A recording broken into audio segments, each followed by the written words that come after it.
Saudara sekalian, saya ingin menyampaikan informasi bahwa dalam satu rapat gabungan tadi di kantor Kemenko Polhukam yang dihadiri oleh pimpinan LPSK, Kabareskrim, kemudian Kompolnas, kemudian Kejaksaan, kemudian Kementerian Koperasi dan Usaha Kecil dan Menengah atau UMKM, kemudian Kementerian PPA, Perempuan dan Perlindungan Anak, memutuskan bahwa kasus perkosaan terhadap seorang pegawai di kantor Kementerian Koperasi dan Usaha Kecil dan Menengah yang korbannya bernama NDN dilanjutkan proses hukumnya dan dibatalkan SP3-nya.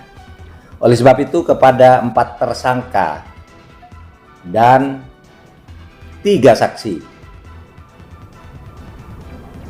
yaitu N, kemudian MF, WH, ZPA, kemudian saksinya yang juga dianggap terlibat itu A, kemudian T dan H, itu supaya terus diproses ke pengadilan.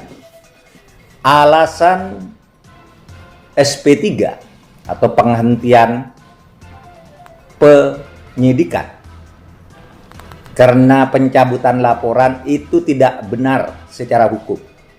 Di dalam hukum, laporan itu tidak bisa dicabut. Yang bisa dicabut itu adalah pengaduan. Kalau laporan, polisi harus menilai. Kalau tidak cukup bukti, tanpa dicabut pun dihentikan perkaranya. Tapi kalau cukup bukti, meskipun yang melapor menyatakan mencabut, maka perkara harus diteruskan. Beda dengan pengaduan yang itu berdasarkan delik aduan. Kalau pengaduan, begitu yang mengadu mencabut, maka perkara menjadi ditutup.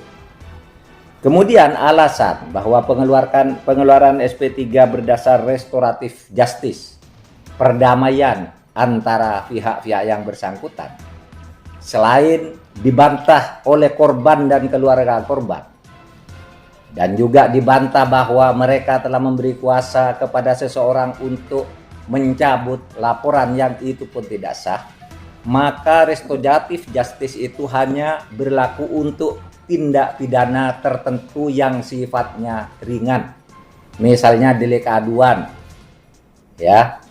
Kalau kejahatan yang serius, yang ancamannya misalnya 4 tahun lebih atau 5 tahun lebih, itu tidak ada restoratif justice. Korupsi, pencurian, pembunuhan, perampokan itu tidak ada restoratif justice. Itu harus terus dibawa ke pengadilan. Ya, karena ini banyak yang salah kaprah. Ada orang ketangkap korupsi lalu minta restoratif justice. Tidak ada restoratif justice di dalam kejahatan. Ya, itu ada pedomannya di Mahkamah Agung, di Kejaksaan Agung maupun di Polri sudah ada pedomannya. Restoratif justice itu bukan sembarang tindak pidana orang mau berdamai lalu ditutup kasusnya, tidak bisa.